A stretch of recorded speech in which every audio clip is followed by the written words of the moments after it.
things are not as simple as they seem. Good evening, everyone. I am super excited to be here today. And today we are reviewing London Business School. Uh, and we also have Pranjal Singh, who has joined us, who is an alum from London Business School, class of 2021. A quick intro about me before we move to Pranjal and get started on this session. Hi, I'm Gunjan. I am an undergrad from SRCC Delhi. Post that, I was working with Google for close to 3 years. After that, I quit Google and decided to study further. And I completed my ISB MBA program in 2012. I've also been involved in multiple startups over these years. And while I was doing the startups, I was also consulting actively.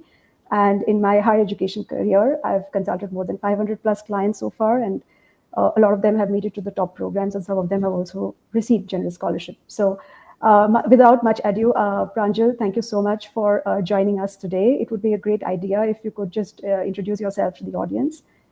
Yes, over to you. Absolutely. Absolutely. Thank you, Gunjan. Absolute pleasure to be here. I'm Pranjal. I started off in 2010 studying to be a lawyer. Ultimately, decided in 2015 not to be a lawyer. Graduating in 2015, still from law school, National Law School in Bangalore. I moved into management consulting purely from the perspective of solving a larger gamut of problems beyond just the legal ones. Worked about 4 years with Monitor Group, then Monitor Deloitte. And essentially in 2018, I started with Red Pen as my consultant, and I got some great support and advice, and I ultimately made it to the London Business School starting in 2019. As the timeline might help you put two and two together, that was COVID did hit mid through my MBA, which obviously made for a very interesting MBA experience. But I still graduated in 2021, started working in Stockholm, Sweden with Ericsson as part of their internal management consulting. In 2023, for personal reasons and a variety of things, I moved back to London, and currently I work for LinkedIn as part of as the EMEA, more specifically UK, talent solutions strategy lead. Wow, that's quite an interesting, very interesting career graph, I would say, Pranjal, from a lawyer to a consultant to somebody now working as at LinkedIn, and more importantly, also based out of UK. So that's going to be really helpful for our viewers today to know more about UK, the environment there, the visa rules, and all of that. So I'm going to shoot a set of questions, and just for our viewers to know, we've divided it across different categories, ranging from the global aspect of London Business School, the London Advantage, career development and global mobility post LBS. Some of admission insights is what we plan to cover. The decision and differentiation of LBS. And lastly, we're going to end the session with visa and post-study experience. And if time permits, we're also going to cover some bit of interview guidelines. Right. So do stick with us till the end of the webinar, because I'm quite sure that Pranjal would also be giving us some very great tips, which would help you in helping craft your LBS applications for round two. Pranjal, so starting with the first section, which is on the global experience. LBS is known for being a truly global school. How does that global diversity actually play out in class discussions or group projects? So I think it's a very intentional choice for people in the LBS management and the student body to embrace the diversity. Whereas most US business schools see almost 70 to 80% students from US or North America in general, London Business Right. School has 9% British students. You have 13%, Wow. and that number varies between 10 to 15% Indian students. So you can imagine how varied the pool is. And even literally on your first day in the classroom, you don't choose to sit wherever you want. You have a position which is created by the admissions team to make sure you're not sitting with another Indian, for example. For instance, on my first day, I had a British person on my left, an Argentinian on my right, and a Greek on my behind me. So it's all to help you embrace that diversity, understand very different perspectives. And it's real, right? Like, for example, if you're doing a strategy case study, for example, one of the case studies we did in the strategy class was in data nano. Now, as the Indians in the room, some of us had a more on-ground perspective of what the nano looked like. But for someone in the US, in the United States, a car that light and small could exist and work. So, it, sorry, can you hear me? I can. You were just breaking Yeah. up in between, so So yeah. it's actually those kind of sorry. So I was saying it was just those kind of cross-cultural perspective on business problems that actually play out in real life. And being seated next to people with very different perspectives on those problems, informed by their own backgrounds, really helps you embrace it. Even outside the classroom, you have study groups. My study group was truly global. Literally, no two people from the same continent. And when I say that, we had one Greek, one Taiwanese American, one Singaporean, one Uruguayan, and one Lebanese. So literally, very very different thinkers. One was a doctor, one was a financier, one was in tech, another was had like three finance degrees, and he was in investment banking already and wanted to transition. So each of us in different projects were the leaders. Like, for example, for strategy work, I would do a lot more leading. But for the finance projects, the two financiers in the group would do some of the heavy uplift and they would teach us all. So it was a lot of peer learning. So, and that also then translates outside the academics. Like, for example, there are 73 odd clubs, and a large chunk of those are local cultural clubs. So you have parties, Latin American parties. A Diwali party at LBS is a rager with about 500 people, and some of these people from across the world for the first time are donning lengas and kurta pajamas, and they're really just embracing that culture. So all in all, it's a truly diverse exchange of ideas. You don't really come out the same.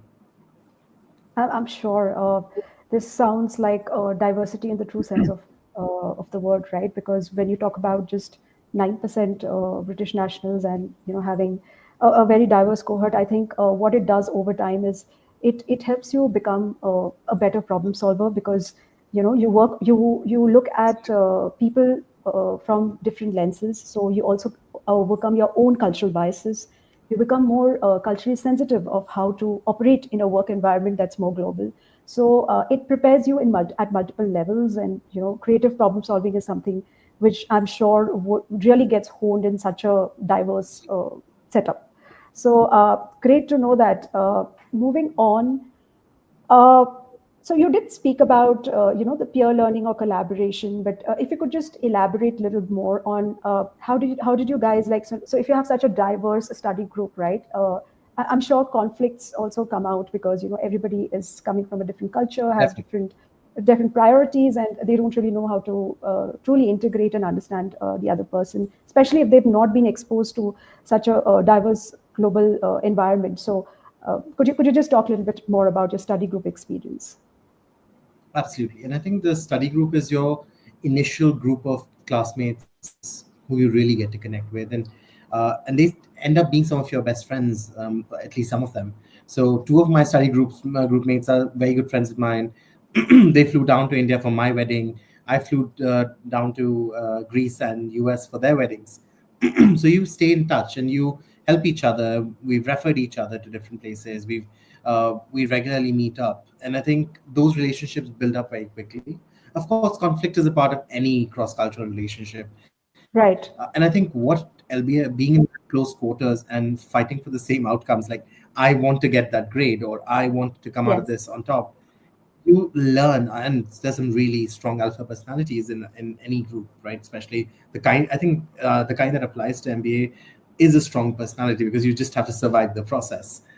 Right. So you already quite a lot really in with strong ideas. You All of us have, and there were some instances, for example, some of the Latin American classmates of ours, they just felt being a little later than the time is a cultural marker for them, whereas for some of the Germans, that was sacrilegious.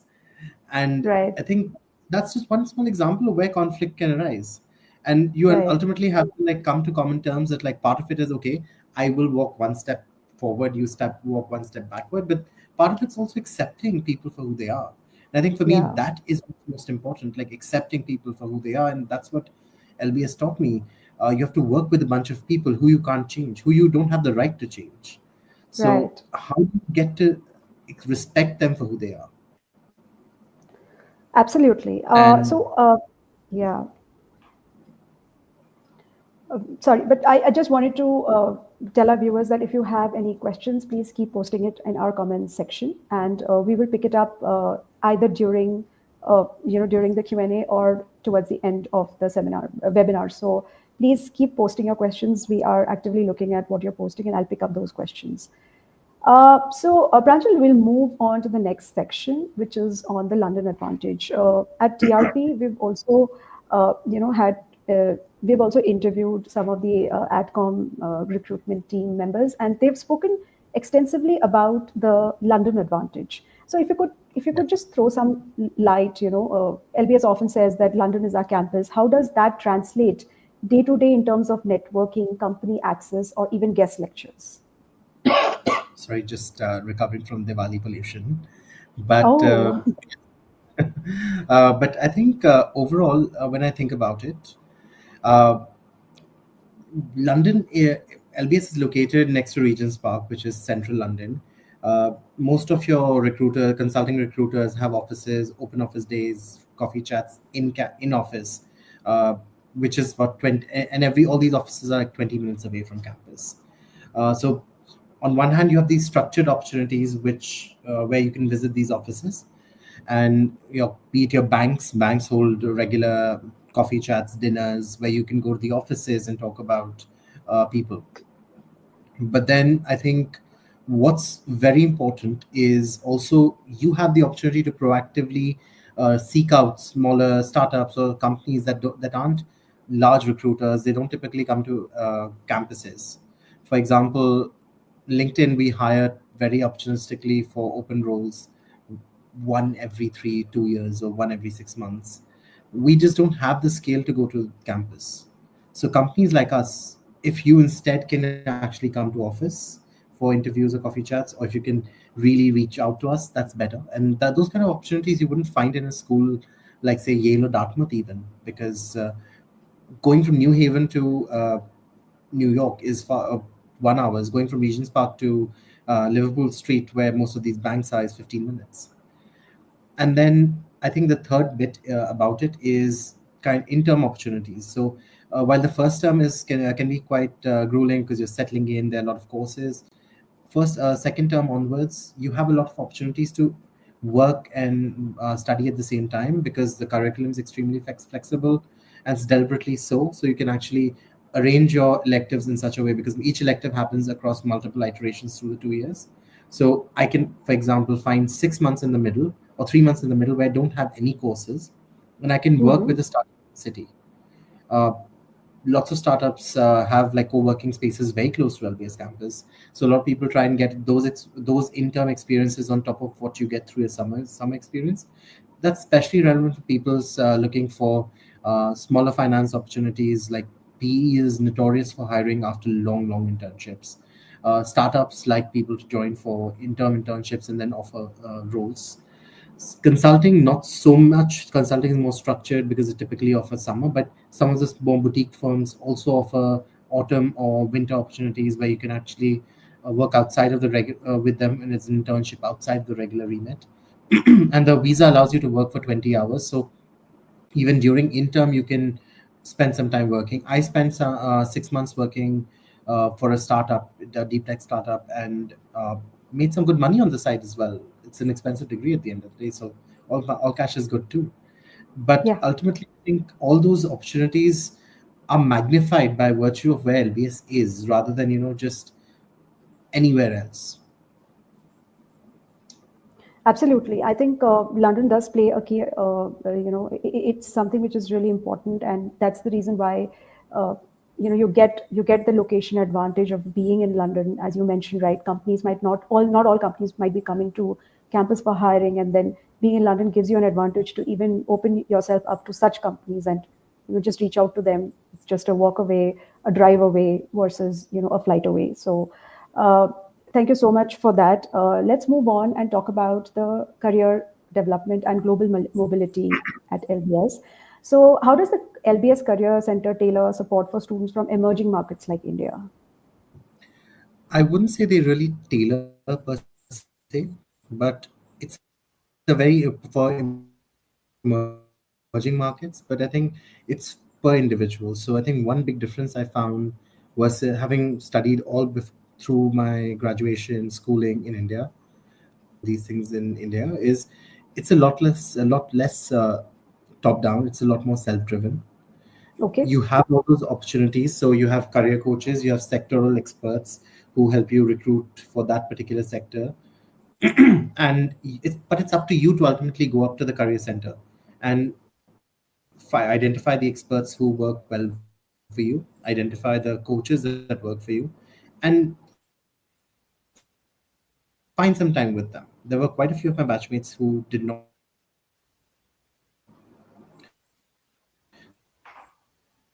time. Sorry, I think I lost you in the middle for a Yes. second. Yeah, you're breaking up, right? Yeah.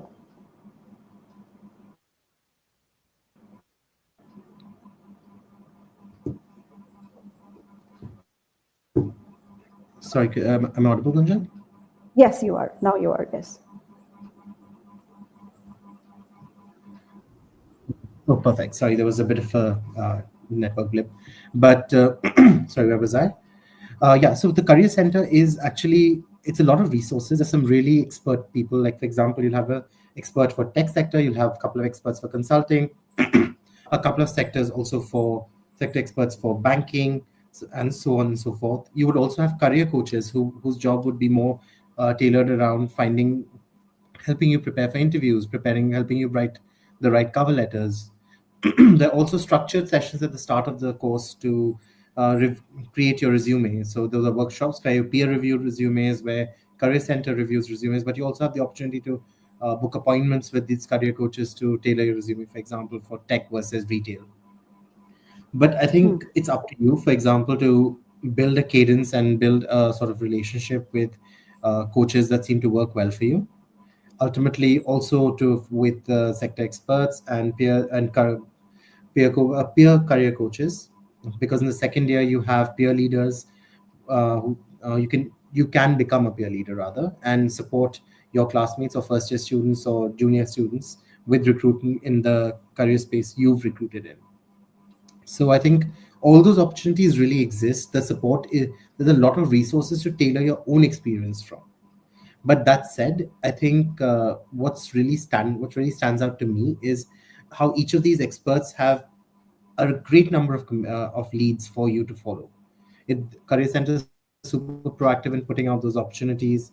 Let's say I want to work for luxury goods, just hypothetically, and Burberry is a company I want to go for. So if I go to the luxury retail and luxury goods sector expert, she will probably have in her book a couple of contacts in Burberry who she can put me in touch with, or with De Beers, and say, you know what, let me put in a word and introduce you. But it's you who has to go to her and say, I want to work for Burberry, help me. So I think this concept of having sectoral experts is great because somebody who's planning to switch industries, it works out really well, right? So they can tap into their network, they can also tap into the knowledge that they've acquired about these sectors and how they hire, and use that to help place people who are looking for an industry switch after the MBA. Yeah, I so think we'll it's now super. move.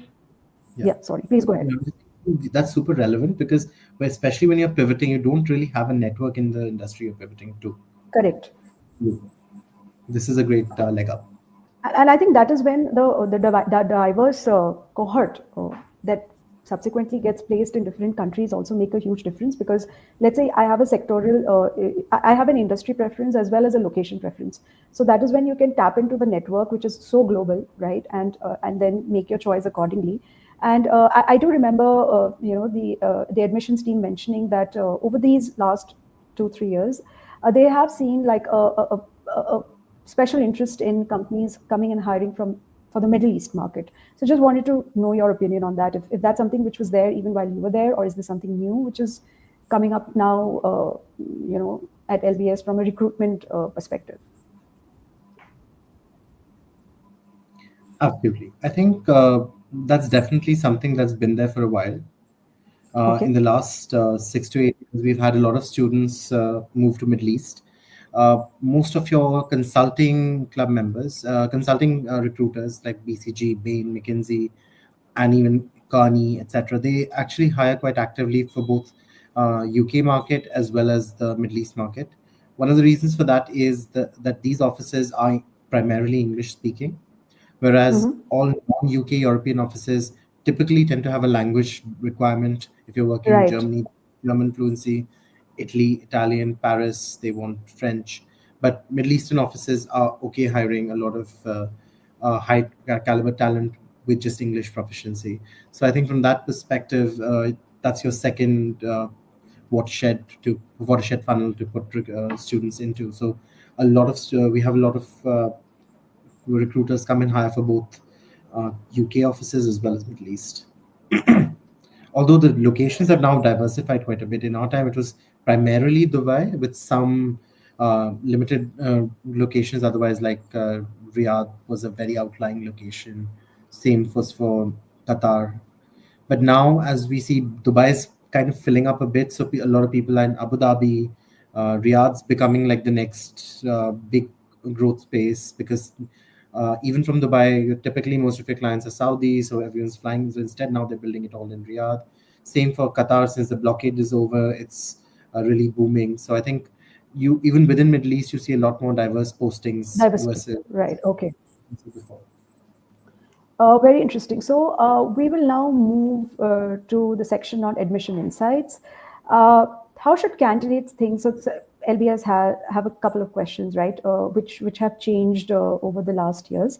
And one of the questions which obviously still remain constant is around the career goals and the section on why LBS. So I wanted to understand from you, for our viewers to know, what should they be covering in why LBS specifically? Absolutely. Absolutely. So I think when LBS, I think unlike a lot of other American schools, one thing that stands out from the essays is they like people to be extremely professional, extremely straightforward. They're not looking for a lot of deep introspection in this YLBS essay. The first essay is pretty much what are your career goals in YLBS. What they're looking for is people who have the self-awareness and a plan where they really want LBS for LBS. So, for example, if you say things which, let's say, for example, I say LBS is a great global school with a strong global network, I can remove LBS from that sentence and insert INSEAD, and that statement still holds true. Or I can do Kellogg Right. NEM 7, and the statement would still hold true. So that's not what they're looking for. What they're really looking for is, do you value the fact that one, they're in London? That's something you can't take away from them. How do you value that fact? So it's not good enough to say, I want to be in London, so hence LBS. Why do you want to be in London? Why London makes sense for you, and why LBS, hence Virgo, makes sense for you. Second would be what's unique to them, their diversity quotient. So, how does the diversity mean? What does diversity mean to you? Do you want to pivot into UK, for example? So, all those factors where you really talk about LBS for LBS is what they're really looking for. Ultimately, they're looking for people, aside from people who really just want LBS, they're also looking for people. Actually, it's a subset of those people who have goals which, along with their current profile and an LBS degree, are achievable post MBA. So, if you come from a background in investment banking and you say, I want to get into filmmaking, that's a bit of a stretch. LBS Yeah. doesn't seem to fit the picture. If you say, I'm currently in consulting, I want to go into LBS, and then from there, I want to actually get into, say, investment banking or private equity. That feels like a more of a natural shift to things. So I'm not saying pivoting is not possible, but pivoting should be sensible. Pivoting should be a bit coherent, and it should be convincing. The story. It's and of course, like anyone would tell you, a good MBA essay is all about telling the right kind of story in the right kind of way. It is essentially making sure you're building a coherent narrative in that essay, where one, you show clear interest into LBS through your research, through alum interactions, which clearly show LBS really matters to you. And second, LBS being in London should somehow feature coherently in the career journey you've planned for yourself after MBA. Right. Very interesting because this is something which I have also seen all the successes that we've had at LBS over the past few years. we've seen that you cannot take away the London element. One, as you spoke about how important it is to have why London, why do you want to go specifically to London? The second aspect of goals, of course, is the thumb rule of you cannot show yourself as a triple jumper, right? So you can't be changing industry, function, and geography all at once and then come up with a story which is still coherent. So please do not project yourself as a triple jumper for anybody who is writing career goals for any of the colleges for that matter, because at the end of the day, also want to know how realistic you are in terms of your short-term goals and whether they will be able to help you get placed once you complete the program or not, because that is when that entire ROI is going to work out for you as well as for the school from a ranking perspective, right? So and like you mentioned, right? So please do your research properly. Reach out to alums, reach out to student ambassadors, reach out to the AdCom. They're extremely open, and they would they would really encourage you to reach out to them and know specifically about the program. Here, I would also want you to cover a little bit about the English language test, or maybe we could club that in the visa section. So whichever way you want to take this forward. Absolutely. I think the English proficiency test is super straightforward now. It's not LBS, it's actually UK immigration. So Yes. now you need to have an English proficiency test. Uh, you can ask LBS; they can share a sheet with you. But something as simple as the DET Duolingo test, English test is good enough, at least at the moment. But those rules are changing. We can cover more detail in the last section. But be on top of those rules, because English language requirements are becoming stricter across visa categories. I'm not sure of the exact requirement for student visa. For example, for worker visa, it's already become from 1st November more stringent.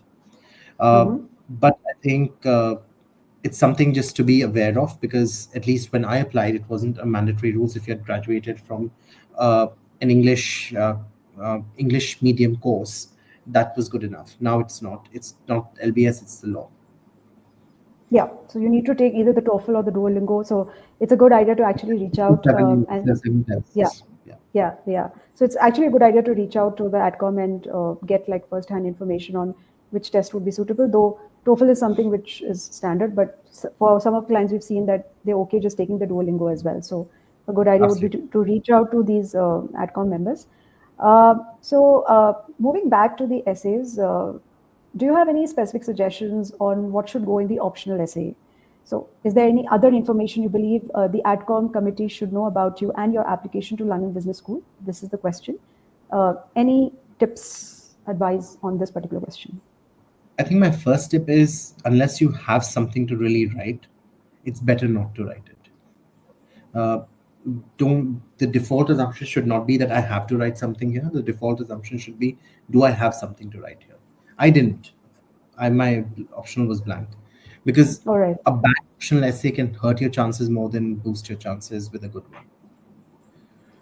So in terms of what I think should go into an optional essay is either something mitigative. So is there a gap in your resume or your grades, for example, where you feel at some, or just not grades, any point in your career, for example, as well, you feel you don't accurately see the grades or your achievements reflect your potential. There could be a variety of reasons: family emergency, injuries. Uh, I'm just thinking, I'm spitballing here, but any of those mitigative circumstances, that could be one aspect of things that could go. The second aspect, I think, is something to think about for this essay is, if you have a unique skill. Maybe you're a great flautist. Maybe you are a national level cricketer. And there is something unique about those experiences that you want to share that you can't cover in your resume. Like, for example, being a flautist. How has that shaped you as a person? What aspect of being a flautist do you intend to bring to London Business School?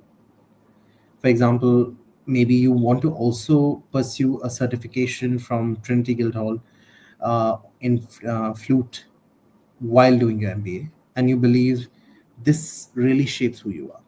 Great, write it in your Right. additional lesson, because there's no other space really to write.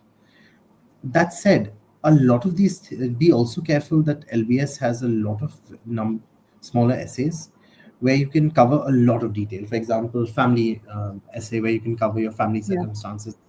There is an international experiences essay, which is a small 100-word one, but something Yeah. meaningful. And what makes you unique? Again, another new addition, but pretty interesting place to spitball some ideas. What do you do in your free time? Maybe the being a flautist belongs in that essay.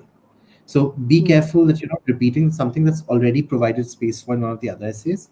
But if you have something truly that you feel you want to share with the AdCom from the perspective of something mitigative or something unique that boosts your suitability or makes you a stronger candidate for LBS, then please do. Right. Great. So we'll move to the next section, which is pretty straightforward on differentiation. So if you're advising a client between choosing LBS and any other top tier European or US program, what would you highlight as the differentiation of the LBS program? I mean, so basically, if somebody's confused whether I You should be don't have to applying worry to about Trump. LBS, yes. I think at the very outset, you don't have to worry about Trump after you finish the MBA. So I think, with jokes aside, I think what's really important is being absolutely practical. Right now, we live in a very uncertain world from an immigration perspective, and uh, even UK is no exception to that. There is a lot of uncertainty about the settlement route becoming from 5 to 10 years, and a bunch of anti-immigrant settlement, like those big rallies, etc. But when we compare that to some other parts of the world, like the US, so long as you have a skilled worker visa, you can still work. That's so much better than spending up to 3 years on an OPT, because most business schools in US now give an OPT. So waiting for 3 years in OPT and then realizing you have to append your life and come back, because that's typically like 5 odd years already spent in US. You've made friends, and suddenly you're like, oh, I'm an illegal alien. And that's so from that stability lens, I feel like the markets LBS funnels you into, UK, Middle East, there's a lot more stability, at least in terms of you won't lose your immigrant status and job overnight. The second thing with that really takes LBS aside, and but before that, honestly, that's literally the most practical and biggest thing. Where does LBS put you versus where do US schools put you? US schools really train you for the US market, whereas LBS trains you for the European and the Middle Eastern market. Middle East market, So, right. so that's the most important point. But if I'm to talk about the experience itself, you'd find the diversity obviously informs the experience in a big way. The curriculum is a lot more flexible than most schools. You can choose to take concentrations, focus your MBA purely on certain aspects of business, depending on what you want to do post MBA. In terms of opportunity as well, like you wouldn't find as many, for example, robust startup opportunities in London as you might do in SF or Silicon Valley, but you'd find a lot more, for example, consulting, finance, professional services opportunities. So those are the pragmatic experiences from in terms of opportunities, how it differs.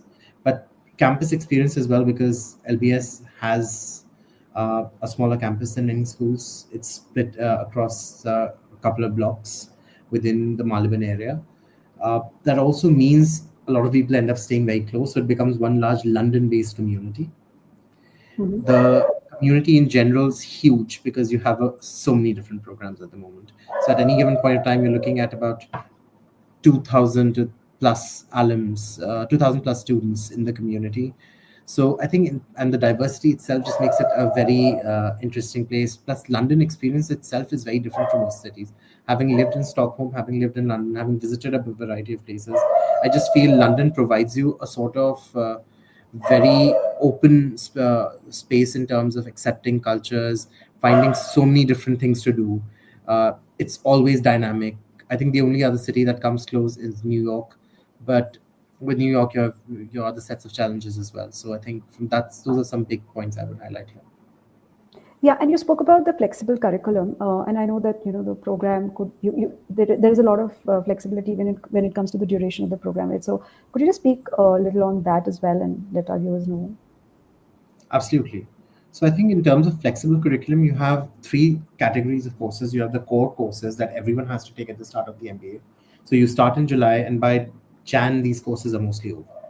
And then you have something called the tailored course. So within this is like you should take at least 4 out of 9 courses of this category. So These are extensions broadly of your core courses. Like Finance 1 is your core course, Finance 2 is a tailored core. You can choose to do it, you can choose not to do it. Data Analytics 1 is a core course, Data Analytics 2 is not. So it's basically within that core set of courses. If you want to specialize in a couple of bits, you can do that here. Then you get into electives. In electives, you have hundreds of electives every year.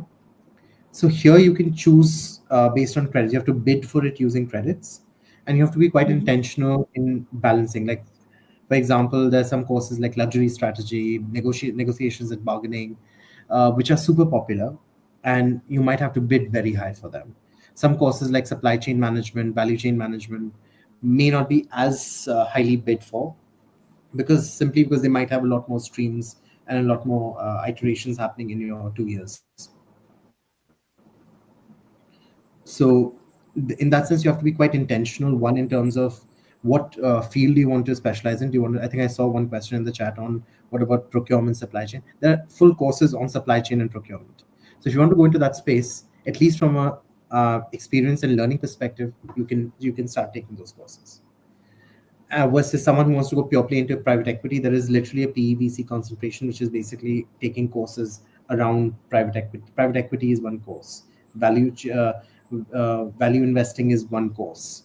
You can basically specialize in those fields. So it's a combination of deciding which courses, two, when do you want to do them, and three, how do you want to bid for them.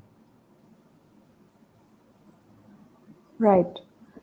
All right. So we will now talk about the visa, the UK visa, which we decided to cover towards the end. So if you could just let the viewers know on if there are any new changes, and how exactly should they navigate this whole process. Absolutely. So I think I won't claim to be an expert in this, but basis on what I know, I can tell you some big changes that are coming. But a lot of these changes are ongoing. Some of them are going to be implemented in the next few months. Some have already been implemented. So my one big advice is gov.uk, check on, just search for the latest visa rules when you're applying. But in terms of the big changes that have come across, so one is the duration of the post-study work visa. So in 2021, they instituted this post-study work visa. My batch was the first one, and it was for 2 years. So you don't have to get sponsored for this, and you can continue working with any employer without sponsorship or for a startup. And this is essentially, the intent was to funnel people into not typically non-sponsoring jobs. Like, for example, outside of professional services, very hard sometimes to find sponsorship in London.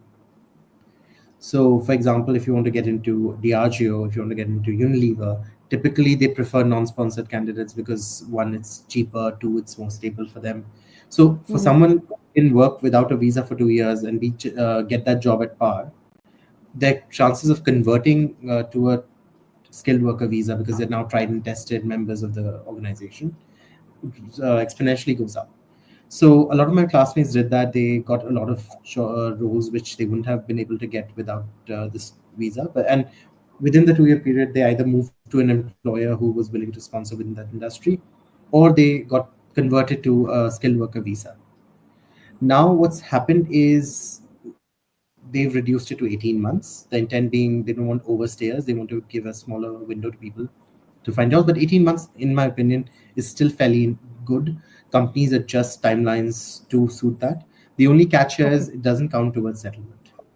Now, talking of settlement, so far it is 5 years. So 5 years of being on a skilled worker visa, you get indefinite leave to remain, which is equivalent to a green card in US. And then 1 year from then, you get your passport. It's a very straightforward process. There is no nomination. There is no of course, you have to pass a life in UK test, etc., which is fairly basic. But it's not by choice. Like, they can't withhold it from you by law. But now there is talk of extending this settlement period to 10 years instead of 5, with some leniency towards people who contribute highly to society. What that contribution means is unclear at the moment, but it would typically mean the amount of income, ergo the amount of tax you pay, which is high. And of course, the factors like public service, if you are in certain professions which are in high demand, etc. So those things are very unclear at the moment, but this is one space you should be looking at pretty closely.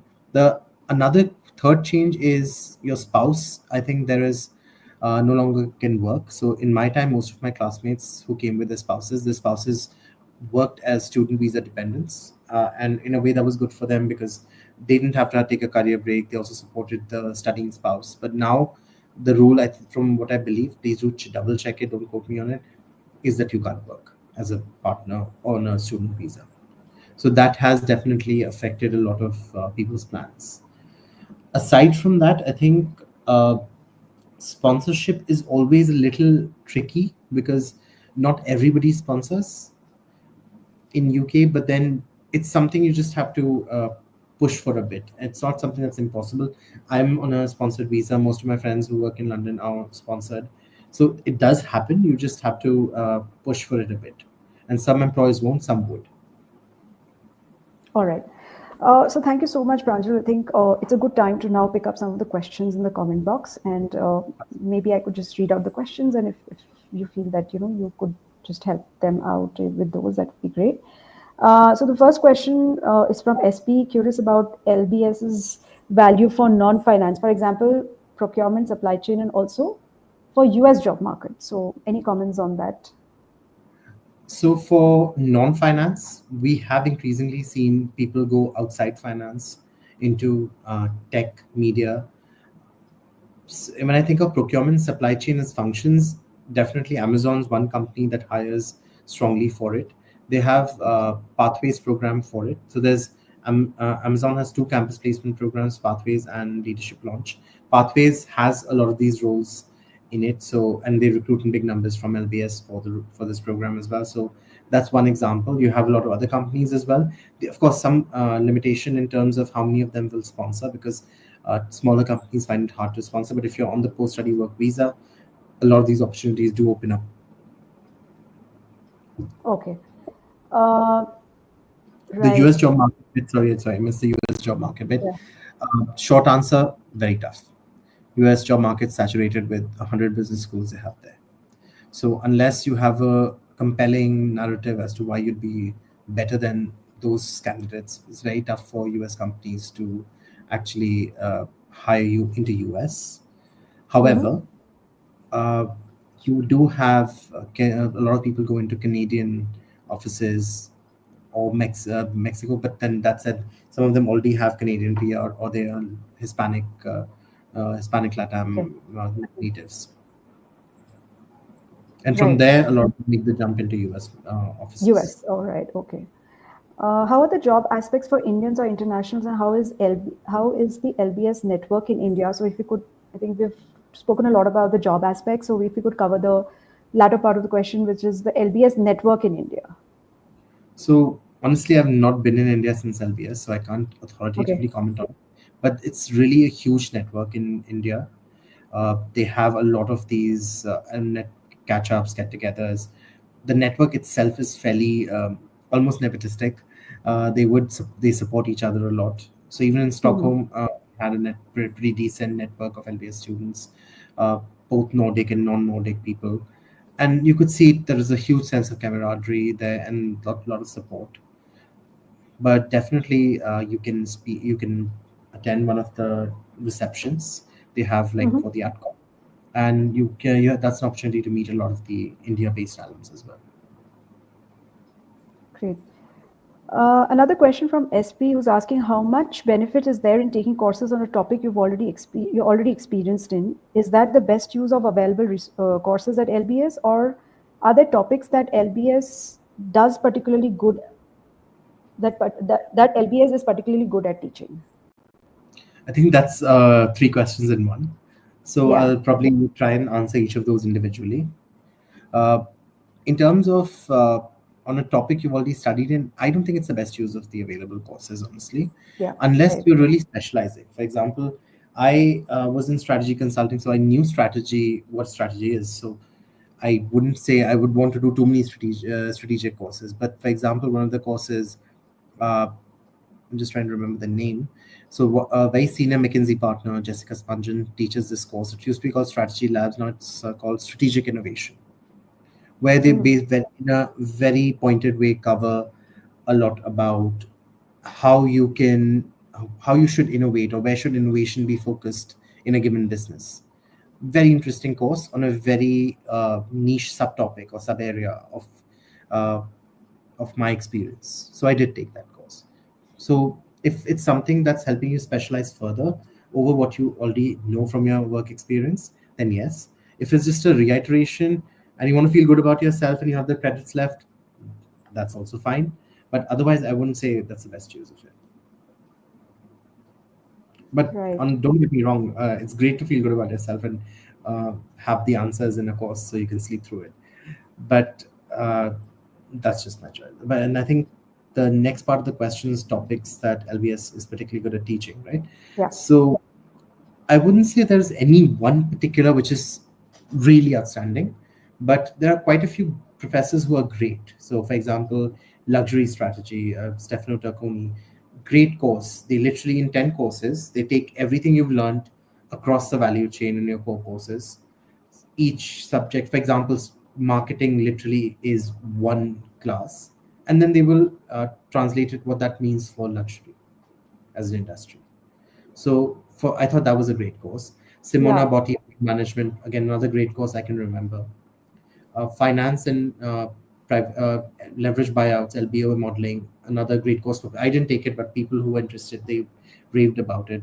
Julian Birkinshaw. So I think it's less about just the course itself. Sometimes it's the faculty that really makes a difference. Yes.